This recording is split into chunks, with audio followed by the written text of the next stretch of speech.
It will be no secret to many of my subscribers that I loved Warhorse Studios' Kingdom Come Deliverance. It was the first game to be played on this channel, the first complete video game walkthrough I ever did on any channel, and my Kingdom Come Deliverance Ultimate Review was what really started this channel going.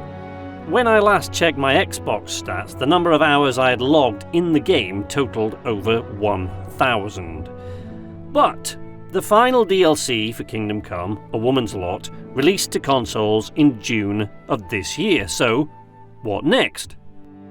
Well, obviously, what Kingdom Come Deliverance fans really want to see next is Kingdom Come Deliverance 2, Kingdom Come Redemption, or Kingdom Come Kingdom Go, Kingdom Come whatever the next film was that Burt Reynolds made.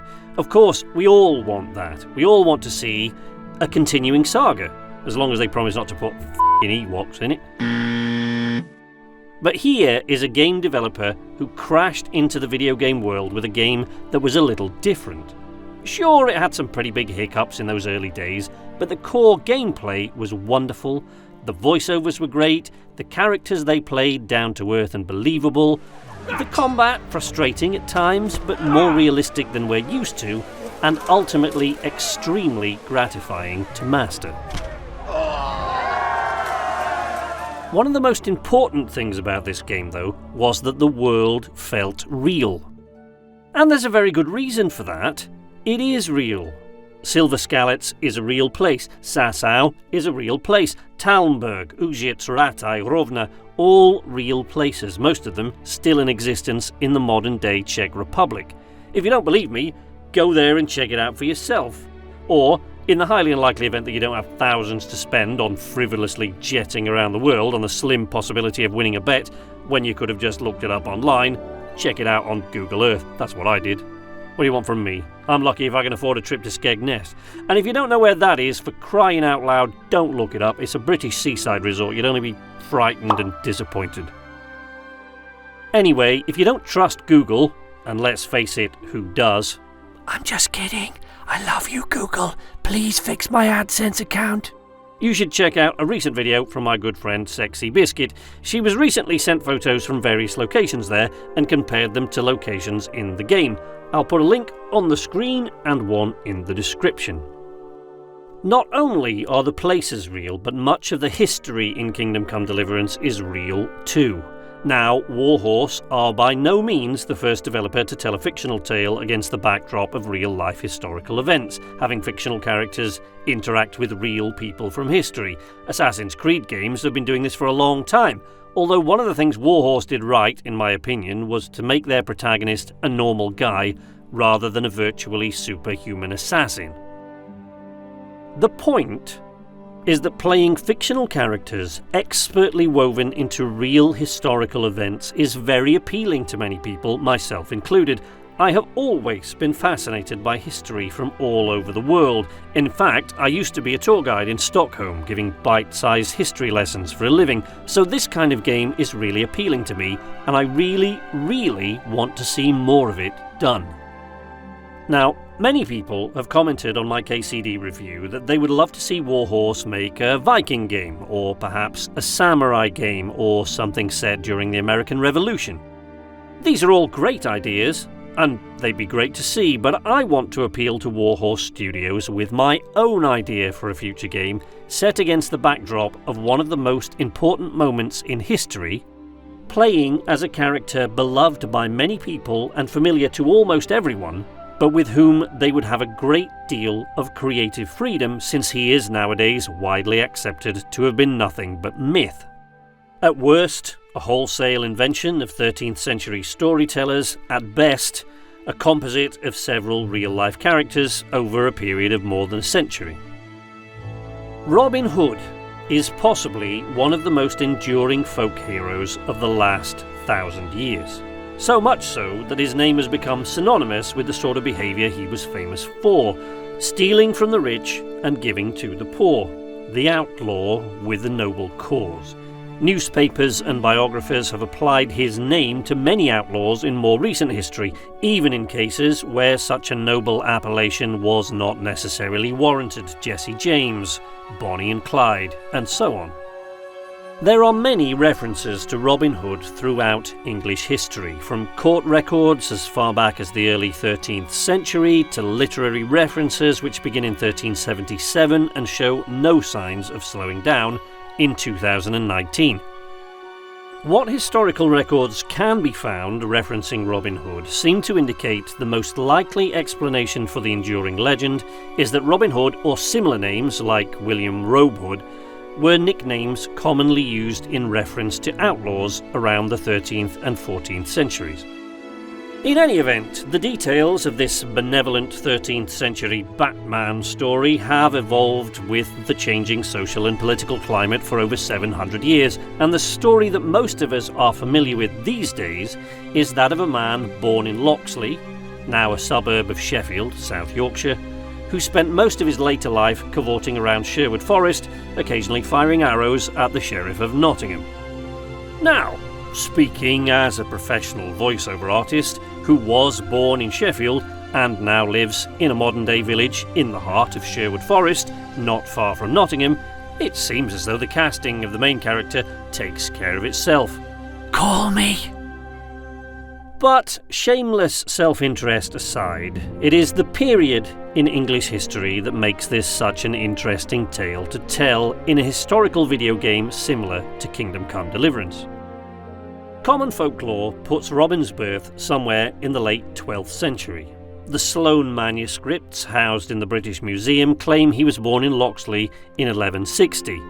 That is just 6 years before the birth of Prince John, son of Henry II, brother of Richard the Lionheart, and the familiar Emperor Palpatine behind the Sheriff of Nottingham's Darth Vader in most modern-day tales of Robin Hood. Prince John would later, following the death of his brother Richard, a bit of legal wrangling, a bit of a war, and some tactical marrying, become King John of England. Such a jumped-up little shit was King John that he managed to upset the common people, the barons, and the church all at the same time, leading ultimately to the thing that King John is probably most famous for: a begrudging agreement with the people of England, which is arguably one of the most important single documents in the history of the human race, the Magna Carta. This document has influenced the US Declaration of Independence, the American Bill of Rights, the Universal Declaration of Human Rights in 1948, and other constitutional documents around the world. The first draft didn't work, and the agreement it set out pretty much fell apart within a few weeks, but after a lot of ink and a bit of tip-Xing over the bits that didn't work so well, you ended up with a document that said one very important thing above all others, which was that governments and the heads of state that oversee them are subject to the law in the same way as everybody else. The first draft of the Magna Carta was in 1215, so you'd have to fudge Robin's birth year a bit to make it coincide better with important events. But if we can have airports in the American Revolutionary War, I'm sure moving the birth date of a mythical folk hero by 15 or 20 years shouldn't present too much of a problem. This game should place the modern myth of Robin Hood in the period of history leading up to the Baronial Rebellion and ending with the capture of London and the subsequent sealing of the Magna Carta in 1215. It has the makings of an amazing game. The way I see it, you could follow the tradition of some movie Robin Hoods and begin with a huge battle during the Crusades, though it would have to be the Fourth Crusade, since the Third Crusade, in which Robin is most often depicted, took place just a shade too early for the purposes of our story. So then we're off. Huge battle.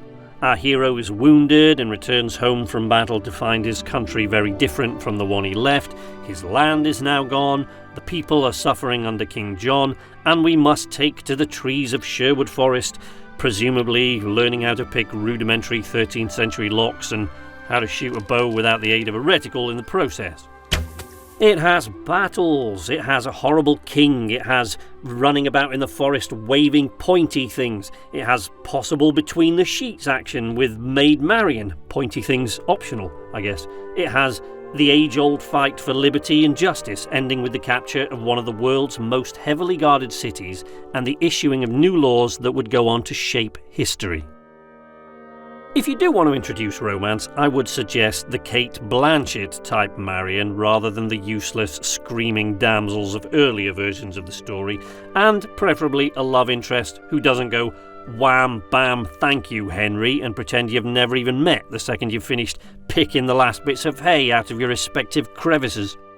That hayseed gets into places it shouldn't, and itches like mad. There isn't any need for romance at all if you don't want it, and if you do, it doesn't have to be heterosexual romance. There's a whole group of guys for Robin to pal around with after all. It's up to you if you want to make any of them merry. Perhaps Robin is Robin with a Y, or without a Y, I guess if we're talking about chromosomes, an archer of exceptional skill who wears a hood to conceal the fact that she's actually a woman. And that's why men of power involved with the revolt tried to downplay her role in it, erasing her from history or retelling the story with a different gender. I realise that would put me out of the running for the role of Robin, but I'd be quite happy as Little John under those circumstances. Call me!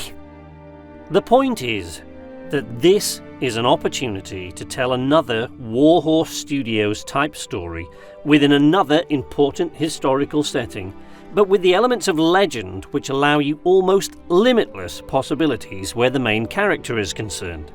All this in the hands of the storytellers that made KCD such a captivating, consuming experience, together with the possibility of another beautiful and mighty score from Jan Walter and Adam Sporka.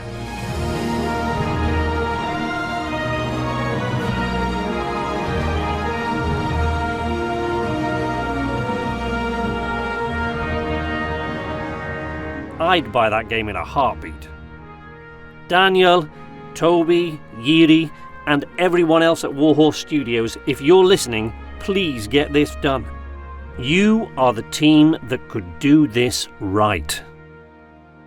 But if Warhorse Studios have too many other irons in the fire, and let's face it, they almost certainly do, let's get this made by some other promising developer.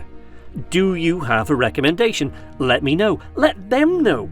Send the word to every single corner of the unquestionably spherical world upon which we live. Make this now. And if a developer decides to make this and is in need of a Robin, call me.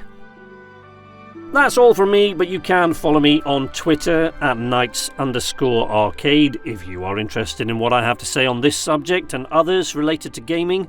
Come and join the conversation. Some days I'm in there a lot, other days not quite so much.